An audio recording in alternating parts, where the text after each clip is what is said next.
Namaste. I have with me Dr. Swamy, a dear friend and ally on this journey.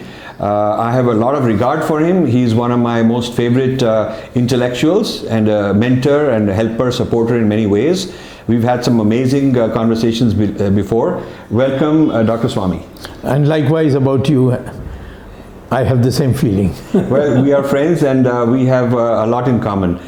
So I want to jump right in and start by asking you, what do you think, why do you think people elected the Modi government versus how have they ended up performing? Have they lived up to that or not lived up to that?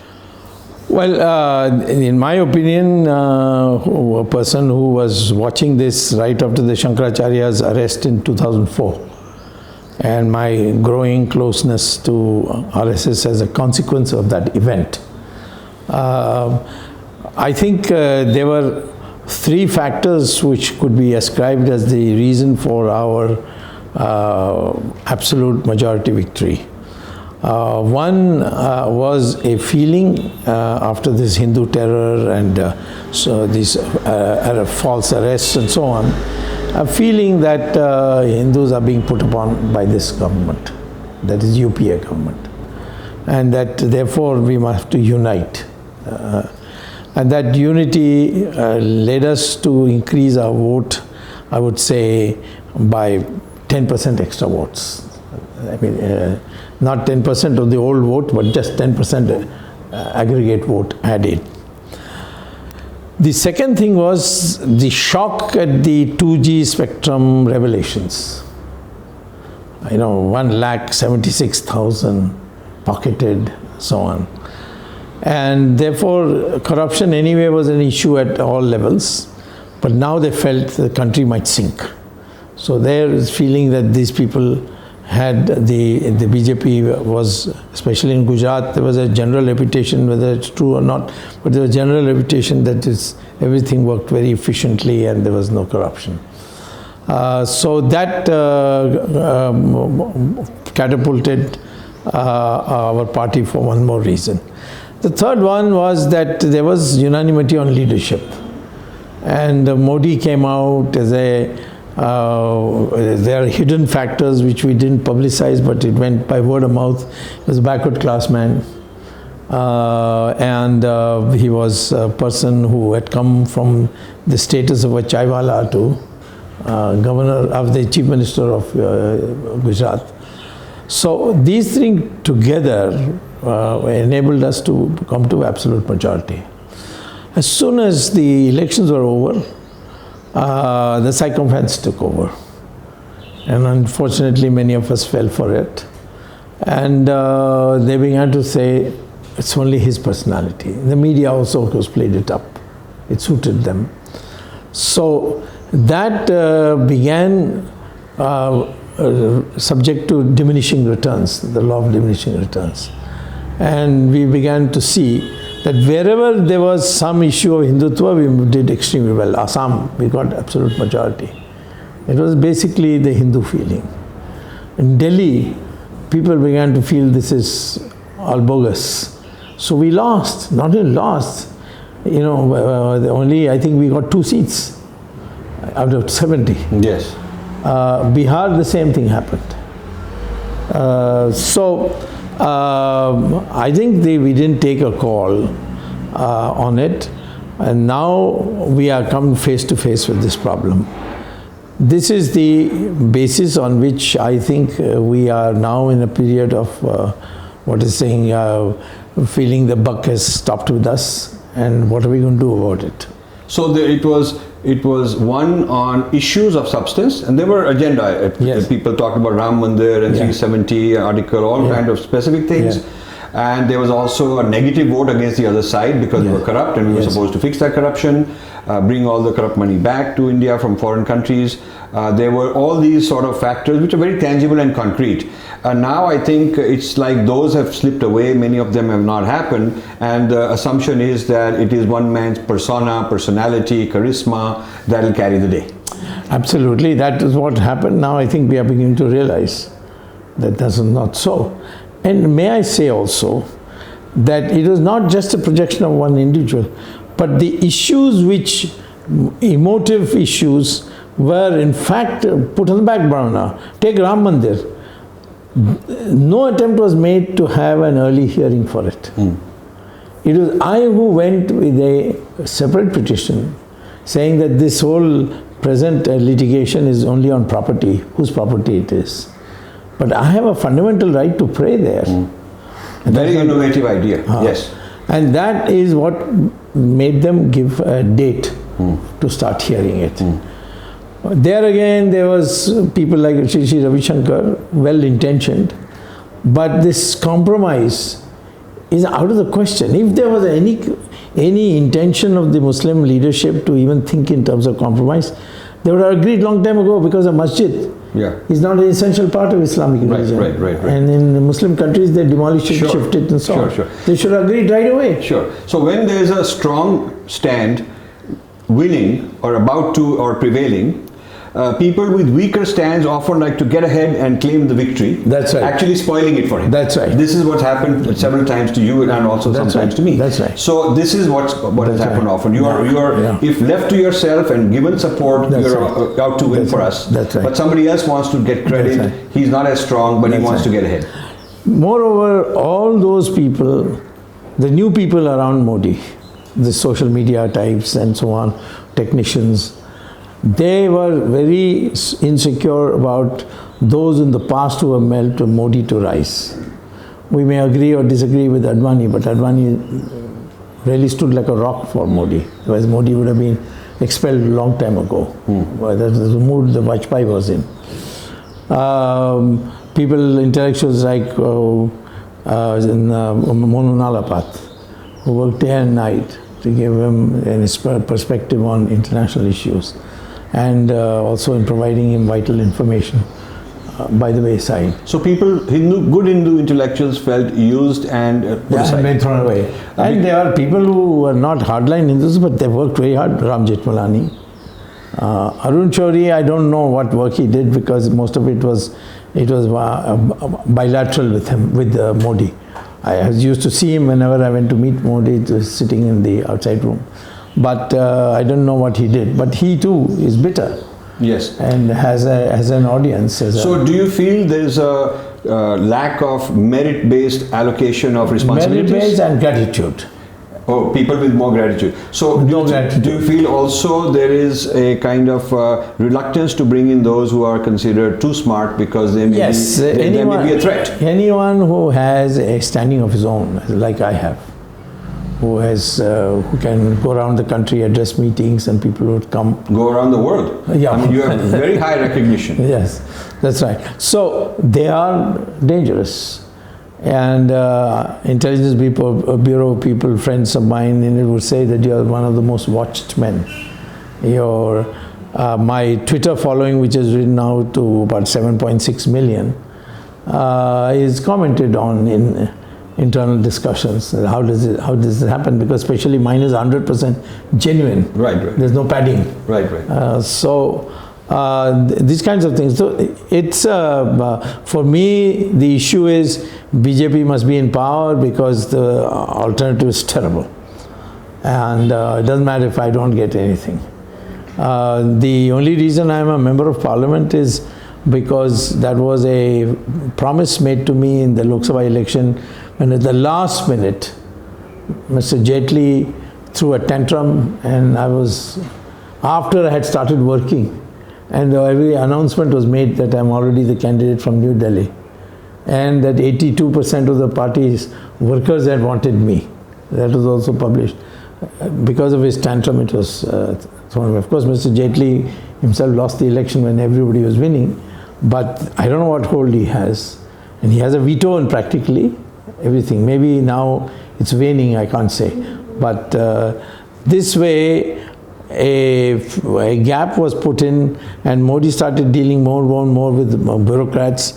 His cabinet meetings began almost like as if a school principal is conducting a class, or a staff meeting.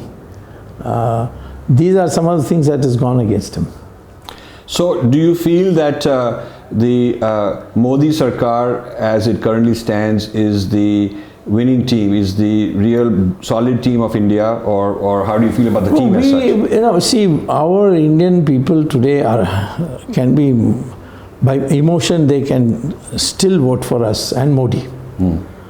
Take, for example, this last minute at the RSS ultimatum, the dismissal of the Kashmir government. There is such a transformation, not enough to say that we have covered all the lost ground, but already just this one step has suddenly energized our people. People want strength. Yes. Not weakness. They want decisiveness, not vacillation. That's right. I mean, they want somebody standing for principles, standing on firm ground, willing to take the risk in order to fight the good fight. Now, for instance, tomorrow Modi brings in an ordinance and gives the land of Ayodhya to build a temple. There will be dancing and jubilation in the country. And we are into, you know, winning, our winning will become almost certain. Yes. What do you think of the JNK fiasco? I mean, we seem to have climbed up the wrong tree, then we couldn't admit that we made a mistake, we made it even worse. Yeah. People without any political experience. Like who? I wouldn't like to name names, they are personal friends of mine. Okay. But no experience in, you know, in politics, international affairs. So many. Kashmir is actually almost a crucible for a lot of, you know, complex international trends and things, and the way to deal with it. So these novices essentially went there, all the glamour, office, which I've never seen before, they got, and they were also charmed by beautiful ladies of Kashmir. I think they thought this is a great, I think, you see, when you mistake propaganda for substance, as a substitute for substance, you're bound to have a fall. And I think in Kashmir, we have fallen because we mistook that if we have a Muslim-Hindu combination, this will give us international reputation, this will you know, unite the country. All these unrealistic ideas, they took hold.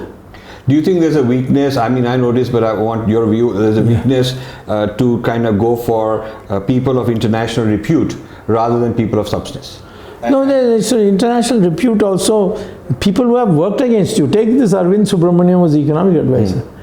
1 year before he was appointed as chief economic advisor, he wrote an op-ed in Business Standard stating that Modi is a mediocre leader and his Gujarat experiment is a flop. And then as a, you know, he was also a research associate or something in one of the drug floated research fund, institutes called Peterson's Institute. And he appeared before a US congressional committee as an American. And when the congressman asked him, how do you deal with this in India, which is so obstructive about our drugs coming into India? And he said, well, you have to take the hard line and you have to beat the hell out of India in the WTO. So he's both sides. And he says, we Americans have to do it. And then he comes here and becomes. And you see his last step, he says, I handed my resignation to Mr. Jaitley. Jaitley was not even finance minister. So, I mean, this is the kind of people. So the same thing with Raghuram Rajan. He was building up as some kind of a Romeo, more than he was going on raising interest rates. And that means either you are doing it deliberately or you don't understand the Indian economy. The bulk of our employment and output comes from small and medium industries. And for them, this is a kiss of death. You see, raising interest rates means they'll wind up, and they have wound up. And so much unemployment is because of that. So he ought to have, he has no Indian connection. He goes from cocktail party to cocktail party. And you know, they're all cooing, all these ladies who frequent cocktail parties, they go cooing. In fact, most of them are very abusive about me because I'm considered as the man responsible for getting him kicked out. But the hardline and the intellectual Hindutva-vadis, they were all sidelined. And that's a uniform feeling. So the RSS must be upset. He's upset, but RSS is in a dilemma. Because we don't want Congress back. We don't have an alternative. So it could be that your alternatives are bad and worse. Yes, that's right. Nobody wants the UPA back in power. Yes. So I think, that's a strange dilemma. So do you feel there's a lack of transparency in the power structure? Because officially there is a certain power structure, but something is happening behind the scenes. Absolutely, because there's hardly any meeting. I'm a member of the National Executive. And when BJP National Executive. BJP National Executive. And that's the policy making body. And when the GST was come up, I was told that there was an announcement made that Jaitley will speak on it. So I sent a little chit saying that I would like to move an alternative view for the members, which is normally agreed to, especially when a person like me does it. But I found suddenly they changed the announcement and said Jaitley will only make a statement, but there will be no discussion. And agenda items would be taken off the moment I showed interest in it. So it's basically speeches. Parliamentary party is also only speeches. And so the policy making, decision making is some kind of a hush-hush backdoor operation? Yes, nobody. So you as a BJP senior leader, not party? I know nothing. They just announce it. You find out when everybody else finds out? Yes, everybody else finds out, yes. That's really a shame. I mean, that's really a shame. That's right. Yeah. So, okay. Now you had mentioned a while back on another subject, you had mentioned a while back that there are some threats to Modi. What are these? Are these external or internal? Modi has two kinds of threats. One is, there is a feeling in the people who have lost power in 2014 that he must be removed. In fact, it was shocking to see Mr. Mani Shankar Aiyar telling Nawaz Sharif in a televised program that please help us remove Modi. So I mean, Modi is a hate figure for these people. The second thing is that there are some officials who are with him in Gujarat who think that we should run the show. They ran the show in Gujarat, but India is too big to be run like that. So they have any alternative set of officials coming up, they strike him down. For example, we have a very brilliant investigator in the Enforcement Directorate who is making life of Chidambaram hell. But they feel that this guy is dangerous, he will be out of our control. And so they conspired to defame him. It unfortunately didn't work because I came to his rescue in the court and showed that all these reports floating around against him are all bogus. But they were ready to let Chidambaram go free, but they don't want this guy to get a piece of the cake, or at least position himself in such a way that he becomes another force. So I have identified 4 people, the finance secretary, then this number 2 in the CBI, 2 officers of very senior rank in the Prime Minister's office who control appointments and so on. So these 4 ensured that nobody except who they approved would get any appointment. So there is a lot of cartel behind the scenes. That's right. What's your overall assessment of Modi Sarkar? Better than UPA? Yeah. No question about that. It's a much more civilized government. There's nothing sinister about this government. There are a lot of foolish mistakes, but that's okay. But I would say that it requires a very small course correction to become a major renaissance government of the country. And that means import talent, give autonomy, and implement your agenda. Yeah, both BJP and RSS need to bring in talent in senior positions, not just from within, but bring outsiders. That's right. I mean, any organization will become very fossil and sterile if they only promote from within, because then you'll never get some innovation. I'll give you a short example, don't be embarrassed. I said, we have a tested person. The whole world recognizes the man has changed the narrative completely. Give him a chairmanship of a textbook committee, because what we really lack is textbooks. A textbook on our history and culture, which should become a required text in our schools and colleges, depending on volume 1 or volume 2, that sort of thing. And almost everybody said, uska to naam bahut hai, you know. But it never got to, because the bureaucrats had blocked it. We have to have strong ministers who tell the bureaucrats where to get off.